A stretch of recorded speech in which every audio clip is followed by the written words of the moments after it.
Paul Mason from Abbey has joined me here at the Accountex sofa. Paul, you're an IR35 specialist, and it is a topic in the news quite intensely over the past month or two. It's the implementation of the IR35 rules for the public sector. Yeah. What is your assessment of what's going on? I mean, there's a big fundamental shift. IR35 in the private sector is still about the individual contractor deciding whether their engagement is caught or not. In the public sector, it's now the public sector body that decides. And that's a really fundamental shift because everything's taken out of the hand of the contractor. And so you've got a situation where some public sector bodies are making that decision, not necessarily going through the process that perhaps HMRC would like, but actually just taking the decision all engagements are caught. We've seen that with the Ministry of Defence, National Health Service, and also in the education sector as well. And I think the issue for contractors was when they found out this was coming in and they would have their tax deducted at source, they thought, well, the easy answer is we'll increase our fees. But of course, a lot of these public sector bodies are operating through framework agreements, and there's only an amount that they can pay. So if they're paying a contractor, say, £1,000 a day, that £1,000, which would have been the day rate that was paid gross to the contractor's company, has now got to include employers' national insurance as well, and then it's going to be taxed on that. So there's a real double whammy there for contractors. And there's no right of appeal against it.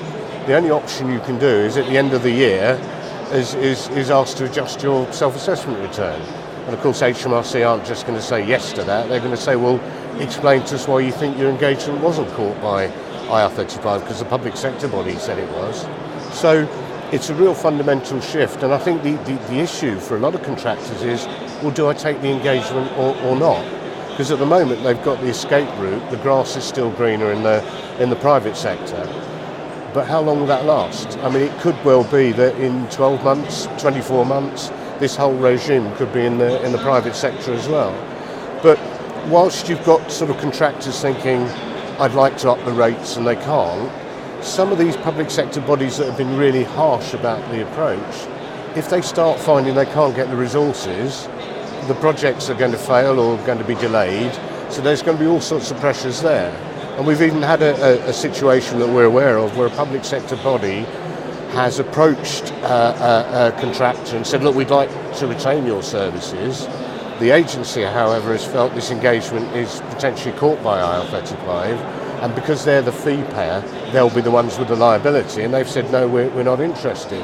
So the public sector body's actually gone to another agency to continue the engagement. Now, have they done it because it suits them, or was perhaps the agency that was involved just too concerned about the potential liability? So there will be commercial pressures, and I think how people are reacting in 4 or 5 months' time may not be the same as it is now.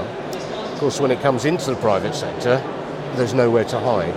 So what we're seeing now is just, I think, a sort of pre-run of what's going to happen in 12 or 24 months' time. So scary stuff. Scary stuff to warm the heart of all accountants. Well, thanks for coming along and helping to put the wind up our members. All right, that's great. Thanks for your time, John. Thank you.